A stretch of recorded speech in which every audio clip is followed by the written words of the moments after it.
आम्ही चाललेलो आहोत कर्नाळा ट्रेकसाठी। मागची एक ट्रिप आमची फुकट गेली होती ज्यावेळी कर्नाळा फोर्ट बंद होता। मात्र यावेळी ही आमची ट्रिप नक्की यशस्वी होईल असा आम्हाला विश्वास आहे, कारण सगळी माहिती आम्ही घेऊन चाललेलो आहोत। तर आम्ही कर्नाळा ट्रेक जात असताना त्याच्यामध्ये जे काही व्हिडिओ, जे काही दृश्य आम्हाला नजरेला पडतील ती सगळी दृश्य माझ्या ब्लॉगमधून मी आपल्यासाठी घेऊन येणार आहे। चला तर मग आमच्याबरोबर कर्नाळा ट्रेकसाठी। अगदी सकाळी लवकरच आम्ही या किल्ल्याकडे येऊन पोचलो होतो। किल्ल्यावर जाण्याआधी अजून काही मित्र मागे होते, त्यामुळे इथे येऊन थोडंसं थांबलो आणि हा जो रमणीय परिसर आहे तो नजरेत साठवून घेतला। तिकीटच्या लाईनमध्ये उभे राहिलो, तिकीट घेतली। इथे तिकीट जवळपास 60 रुपये प्रत्येकी आहे। कॅमेरा असेल आपल्याकडे किंवा 4 व्हीलर 2 व्हीलर असेल तर त्यासाठी देखील वेगळा चार्ज आकारला जातो। इथे प्रशस्त जागेत पार्किंग आहे। तिथून मग सरळ आम्ही कर्नाळा पक्षी अभयारण्य या गेटमधून आतमध्ये शिरलो।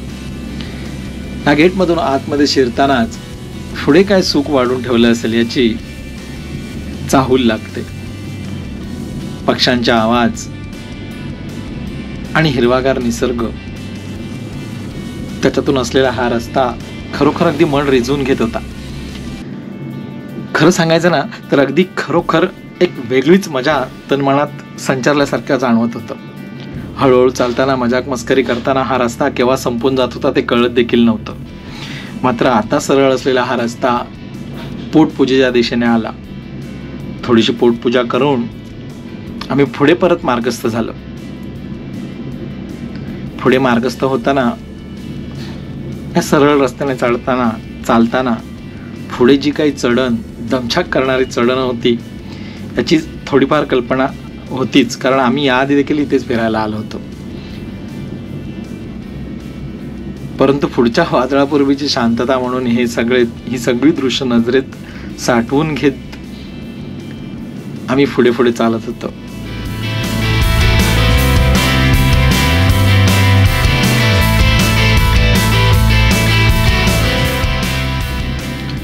कर्नाळा किल्ल्याकडे जाण्याचा मार्ग पहिल्या पायरीपाशी येऊन पोचलोय आणि पहिल्या पायरीवरून पुढे जवळपास 1.5 ते 2 तासाचा प्रवास आम्ही चालू केलेला होता। चालत आणि पूर्णतः जवळपास ही चढण चढत त्यानंतर काहीसा सपाट भाग होता, त्याच्यानंतर परत एकदा चढण, अशी ही वाट, अडखळणारी वाट, अडथळ्यांची शर्यत जणू आम्ही चालू केली होती। रस्ता तितकासा चांगला नाहीये, मात्र आम्ही मूळचे गावचेच राहत असल्याने हे सगळे मार्ग आम्हाला तितकेसे कठीण वाटत नाहीत। अगदी इझिली चढून जाण्यात आम्ही माहीर आहोत। त्यामुळे माझ्याबरोबरची मुलं आणि मी या गर्दीच्या थोडंसं पुढेच चालत होतो। परंतु चालताना अनेक जण सकाळी या किल्ल्याकडे निघालेले होते, त्यामुळे थोडीफार गर्दी ही होतीच आणि वाट निमुळती आणि छोटी असल्याने चालताना तितकासा वेग घेता येत नव्हता। वरती चालून आल्यानंतर काहीसा सपाट भाग लागतो आणि हा सपाट भाग पाहिल्यानंतर असं वाटतं की आता आलो एकदाच आहे, परंतु तसं नाहीये। अजून थोडंसं चालून पुढे गेल्यानंतर परत चढण हे आपल्याला भेटतेच। जर निसर्गाचा आनंद, किल्ल्यावर पोचण्याची ओढ, मजाक मस्ती, विनोद ह्या सगळ्या गोष्टी बरोबर घेऊन जर आपण चालत असू तर ही चढण तितकीशी काही वाटत नाही। मात्र घरी गेल्यावर दुसऱ्या दिवशी जरूर जाणवते। वरती आल्यानंतर भन्नाट वारा आपलं स्वागत करतो। निसर्ग तर स्वागताला असतोच, मात्र हा वारा जी खाली दमछाक झालेली असते चढाई करताना ती कुठल्या कुठे पळवून लावतो। विस्तीर्ण हिरव्यागार प्रदेशावर नजर फिरवताना एक वेगळंच सुख मनाला अनुभूती देऊन जातं, एक वेगळा अनुभव देऊन जातं। आणि मग किल्ल्याच्या दिशेने असा हा व्हिडिओ बनवताना एक वेगळा आगळा आनंद मनात असतो। जे रस्त्यावरून पाहिलेलं टोक खालून आता वरती आल्यानंतर ते अगदी जवळ आल्यासारखं भासतं, मात्र अजून देखील किल्ला थोडा लांबच आहे। ही पायवाट, नागमोडी पायवाट चालत चालत निसर्गाचा आनंद घेत आपण किल्ल्याच्या जवळपास जाऊन पोचतो. मध्येच कुठेतरी थांबून व्हिडिओ करतो. आजूबाजूचा प्रदेश आपल्या कॅमेऱ्यात घेण्याचा प्रयत्न करत करत आपल्या अँगलने ही वेगळी वेगळी दृश्य, सुंदर अशी दृश्य नजरेतून मनात उतरवताना खरोखर एक वेगळाच आनंद लाभून जातो.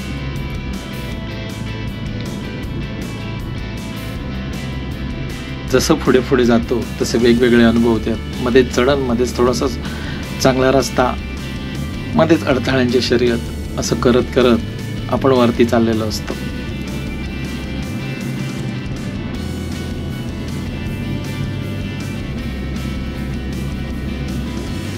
कोकणात या अशा चढणवाटांची सवय असल्यामुळे आम्हाला तितकंसं काही कठीण वाटत नव्हतं. मात्र बरोबर चालणाऱ्या शहरातील मुलांचं बरेच हाल झालेलं आम्ही पाहत होतो. परंतु किल्ल्यावर वरती जायची जर मनात ओढ असेल ना, तर हे हाल तितकेसे काही वाटत नाहीत. रस्ता तसा सुरक्षित आहे. जर हुल्लडबाजी केली नाही तर चालायला एकदम चांगला, सुरक्षित आणि आनंददायी आहे.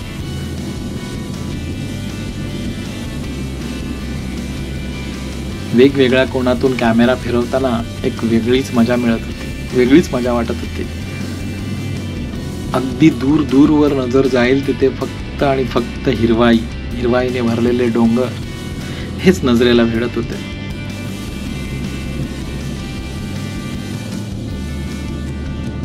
थोडे पुढे जायचं, मग परत एकदा वरती पाहायचं, थोडे पुढे जायचं, परत एकदा वरती पाहायचं. गड आवाक्यात आलाय का, गडापर्यंत आपण येऊन पोचलोय का, ही भावना पुढे पुढे चालायला अजून थोडीशी ऊर्जा देत होती.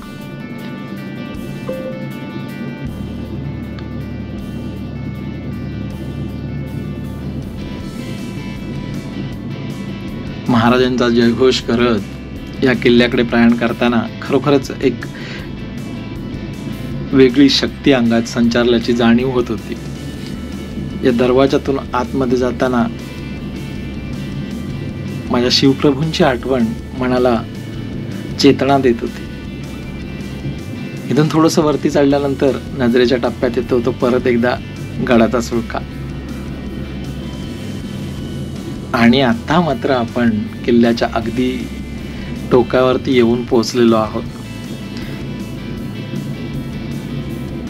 वरून नजर फिरवताना जणू काही ड्रोन दृश्य आपण आपल्या नजरेच्या टप्प्यात चित्रित करतोय असं वाटतं. ही इथे असलेली एक पडकी इमारत, पुढे असणारे पाण्याचे टाके आणि मग त्या व्यतिरिक्त तितकंसं काही किल्ल्यावर ऐतिहासिक खुणा दिसत नाहीत. मात्र निसर्ग नजारा किंवा शिवप्रभूंचा दृष्टिकोन इथे वरती आल्यानंतर निश्चितच आपल्याला भारावून टाकतो.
नमस्कार.